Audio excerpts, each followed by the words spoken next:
Hello friends, स्वागत है आपका आपके अपने चैनल स्टडी विद कविता पर। आई होप कि सब बहुत अच्छे होंगे आप सब। और अब हम आप के सामने लेके आए आज टेक्सटाइल का कुछ और नया टॉपिक।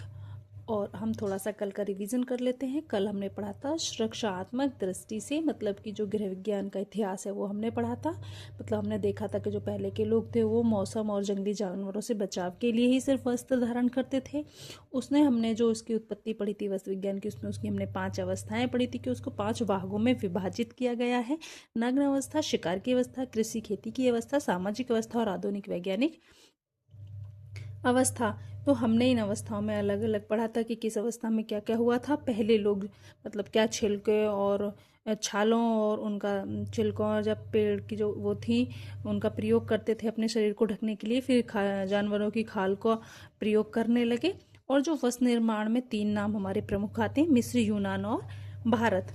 और जो हमारा सामाजिक वर्ग था वो 4 भागों में बटा था, ब्राह्मण, क्षत्रिय, वैश्य और शूद्र। और जो आधुनिक युग में है वो हमारी मशीनों का उनका आविष्कार हुआ, जिससे कि हमारे पास जितने हम चाहें उतने रेसे उपलब्ध कर सकते हैं। और इन रेसों के रख रखाव में जो इनसे बने वस्त्र होते हैं उनका रख रखाव में बहुत ही सिंपल होता है रख रखाव करना।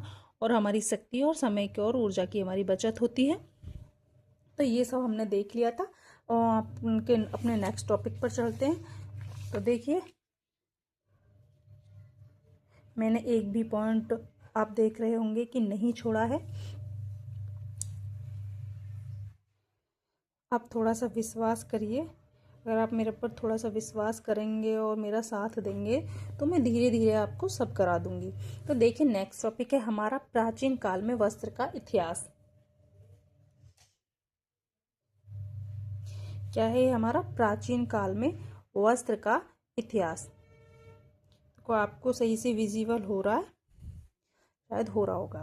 तो हमारा जो प्राचीन काल में वस्त्र का इतिहास था, हमने ये भी अभी पढ़ा था वस्त्र का इतिहास, लेकिन हम थोड़ा सा देख लेते कि कब से कब तक रहा। इस टाइप के क्वेश्चन यूजीसी नेट में पूछ लिए जाते हैं। जैसे आदि काल में, जो आदि काल में था या आदि मानव था, वो प्रारंभ में मानव क्या करता था, पेड़ों की छाल, पत्तियां, जानवरों की खाल पहनता था। ये सब हमने पीछे पढ़ा। बाद में घास, सन यानी कि फ्लैक्स और ऊन का उपयोग करना उसने शुरू किया। बाद में उसने घास का और जैसे सन या फिर कॉटन का, क्योंकि कॉटन के कुछ अवशेष मिले हैं हमें। लेकिन उसके बाद फिर आता है हमारा सिंधु घाटी की सभ्यता, जो कि लगभग 3000 ईसा पूर्व की बात है ये हमारी। तो मतलब भारत वस्त्र निर्माण का विश्व का सबसे प्राचीन केंद्र माना जाता है। बिल्कुल। और खुदाई से हमें कपास के प्रमाण मिले हैं।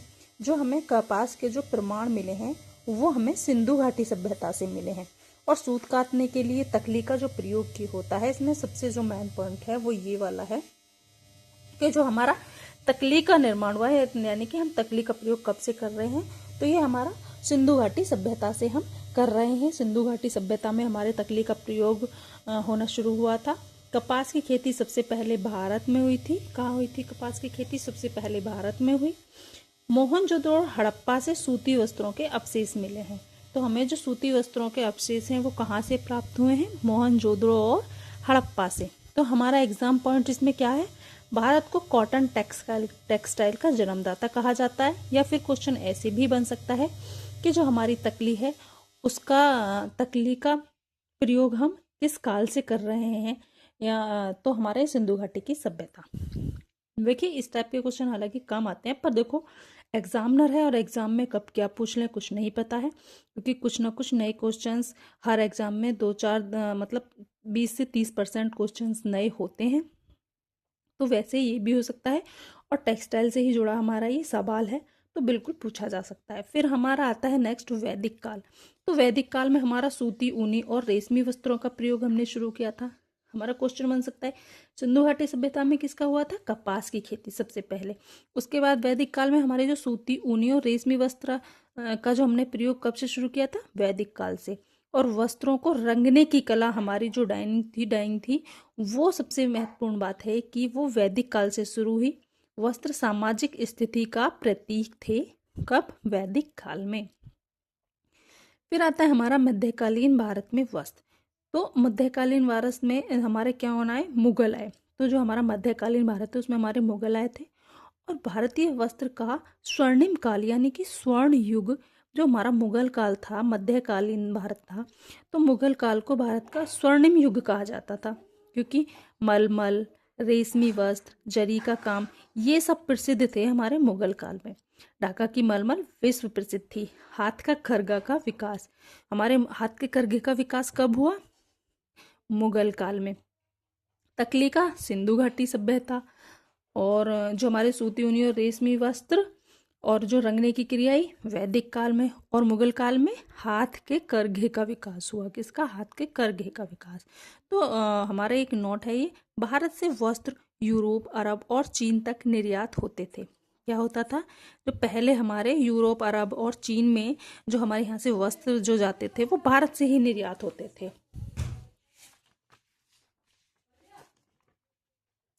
नेक्स्ट है हमारा, फिर आता है ब्रिटिश काल में वस्त्र।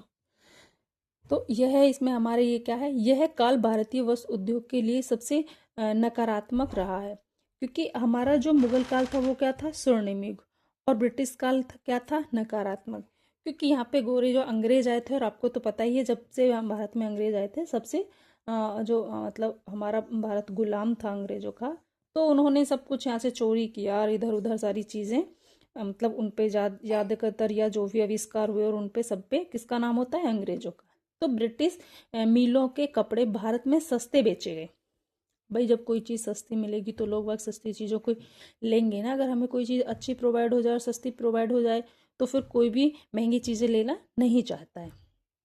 भारतीय हथकरघा उद्योग नष्ट होने लगा, क्योंकि वो उनके मिलों से बने कपड़े से तो दिखने में आकर्षक थे, लेकिन जो हमारे भारतीय जो हाथ से बने कपड़े होते थे मजबूत होते थे और टिकाऊ होते थे, बट उनमें उतनी शाइनिंग नहीं होती थी, तो वो नष्ट होने लगे हथकरघा।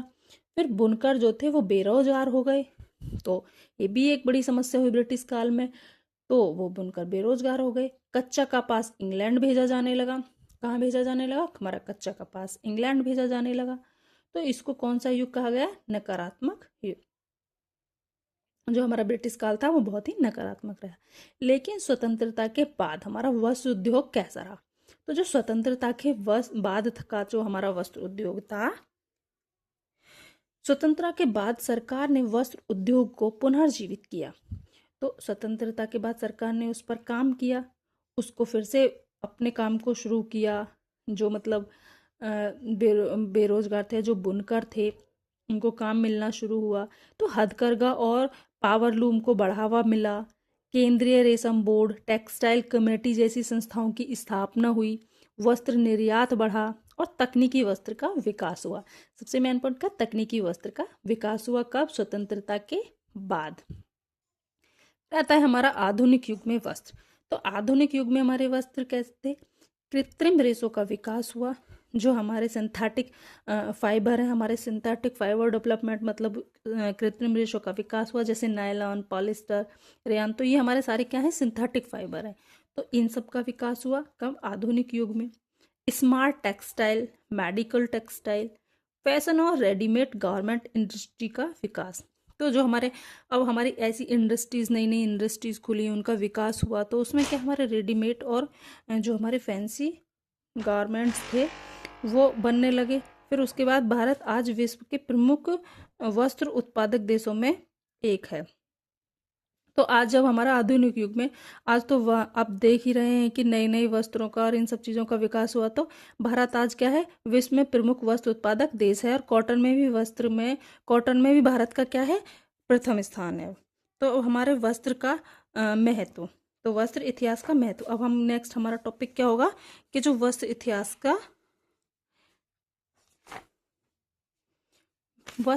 का महत्व क्या है। तो जैसे संस्कृति और सभ्यता को समझने में सहायता मिली, इससे हमें भारत की आर्थिक शक्ति का आधार, तो इससे भारत की आर्थिक शक्तियाँ बढ़ी, क्योंकि जब हमारी इंडस्ट्रीज खुली और हमारे जो रेडीमेड गारमेंट्स और ये सारी चीज़ें बनने लगी, सिंथेटिक फाइबर्स जैसे नेयल, पॉलिस्टर, इनका विकास हुआ, तो सारी चीज़ें सस्ती मिलने लगी, उनके रख रखाव में भी थोड़ा इजी होता था। तो फिर इससे हमारी आर्थिक स्थिति भी सुधरी और रोजगार को बढ़ावा मिला। भाई रोजगार के स्रोत भी बढ़ गए, क्योंकि बड़ी बड़ी इंडस्ट्रीज खुली। इंडस्ट्रीज में तो फिर काम करने वाले भी चाहिए, तो उससे हमारा रोजगार भी बढ़ा और निर्यात और विदेशी मुद्रा अर्जन हुआ। तो इससे हमारा निर्यात भी बढ़ेगा और विदेशी मुद्रा भी अर्जित हुई। एक हम इससे थोड़ा सा हम क्विक रिवीजन कर लेते हैं। ये हमारा टॉपिक यहीं तक था इतिहास। तो अब इसमें हमारा थोड़ा सा क्विक रिवीजन, जैसे वस्त्र का जन्म भारत, सिंधु घाटी में कपास का प्रमाण, मुगल काल स्वर्ण युग, ब्रिटिश काल पतन का काल था और स्वतंत्र भारत पुनरुत्थान, क्योंकि फिर भारत ने फिर से वापसी कर ली थी। तो फ्रेंड्स आज हम यहीं तक करते हैं। नेक्स्ट टॉपिक हम करेंगे कल हम करेंगे वस्त्र निर्माण और मशीनों का इतिहास। कौन सी मशीन हमारे यहाँ कब आई, कितने ईस्वी में आई और किस मशीन का आविष्कार किसने किया था, वे हमारा बहुत ही महत्वपूर्ण एक टॉपिक है। आप कल वाली क्लास को जरूर देखना है, सारी क्लास बहुत महत्वपूर्ण है। और आप इस वीडियो को शेयर करना, लाइक करना और सब्सक्राइब जरूर करना। बेल आइकन दबाने से आपको जो रोज़ नई नोटिफिकेशन मिलेंगी और रोज़ क्लास मिलती रहेंगी। तो फ्रेंड्स आज के लिए इतना ही, मिलते हैं अब कल की वीडियो में। तो next, okay, thank you, bye bye.